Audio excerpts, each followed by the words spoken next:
But हमने यहाँ जो बात किया है हमने अनसेफ चाइल्ड की बात की है।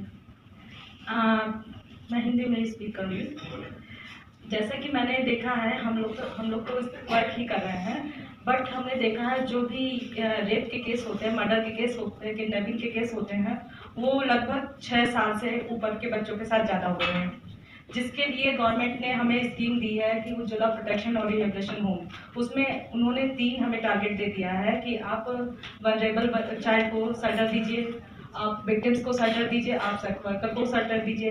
बट उन्होंने क्लियर नहीं किया है कि हम कितना टाइम तक कितने बच्चों को हम सेफ रख सकते हैं।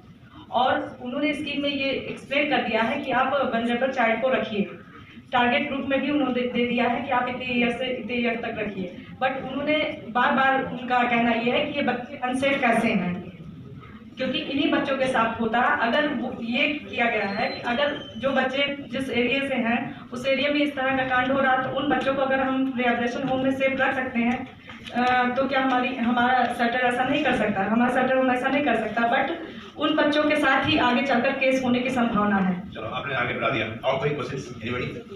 I think the lady and then तो आपके रिसर्च के बाद आपको लगता है कोई कंक्लूजन है? जैसे उज्ज्वला प्रोजेक्ट काम नहीं करा, तो आपको लगता है प्रोस्टिट्यूशन को लीगल बनाने कंक्लूजन होएगा, फिर बहुत सारे प्रॉब्लम्स का सलूशन होएगा ये, फिर वर्कर्स का बैकग्राउंड मॉनिटर होएगा, उनके कंडीशंस मॉनिटर होंगे, तो आपको क्या लगता है?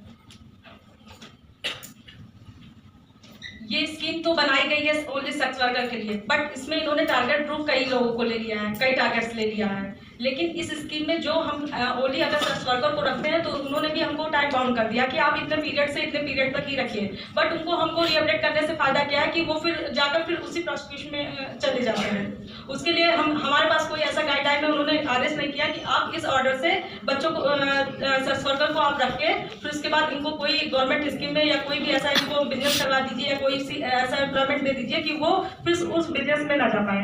लेकिन गवर्नमेंट ने ऐसा कुछ किया ही नहीं है, तो अब कितने सेक्स वर्कर को हम सुधार सकते हैं, ये भी तो बात है ना। हम भी कविता सिंह है, कानपुर यूपी से। हम भी सेक्स वर्कर महिलाओं के साथ काम करते हैं। हम ये कहना चाह रहे हैं कि जो सेक्स वर्कर महिलाएं गोपनीयता से जो काम करती हैं महिलाएं, जब तक हम लोग पुलिस रिकॉर्ड में नहीं आएगी उस महिलाओं को हम लोग सेंटर में रख नहीं सकते, सेंटर में रख नहीं सकते जब तक रिपोर्टिंग नहीं होगी। ये चीज़ कि जब तक अभी तक हाईकोर्ट का आदेश आ चुका है कि जब तक उस महिला की रिपोर्ट नहीं होगी तब तक उसको हम लोग सेंटर में लाके नहीं रख सकते, ना ही उसका रिहेबिलिटेशन कर सकते हैं। तो ये दिक्कतें आ रही हैं, पहले ये सब कुछ नहीं था इसकी वजह से। और आपने सवाल पूछा है कि नहीं, हम कुछ कहना चाह रहे थे कि हमें मौका नहीं मिला इसलिए बोलना चाह रहे थे। और दूसरी चीज, ये मीटिंग हुई तो हम चाह रहे थे उसके लिए एक जवाब देना चाहूंगा। आप आईटी पे इमोरल ट्रैफिक प्रिवेंशन एक्ट, वेश्यावृत्ति निवारण अधिनियम सेक्शन 19 ना पढ़िए, 19, उसमें महिला का अधिकार है कि डिस्ट्रिक्ट कलेक्टर मूव करे। हम इसमें रहना नहीं चाहते, हमको रिहाबिलिट करिए। कलेक्टर का दायित्व है, कलेक्टर रेस्पॉन्सिबिलिटी है। कोई कलेक्टर को पता नहीं होगा, वो एनजीओ को या एनजीओ आप शुरू करिए। सेक्शन 19 में collector has a responsibility to ensure that the woman if she wants to get out this, he has to rehabilitate. Start करिए, यू शुड स्टार्ट। आप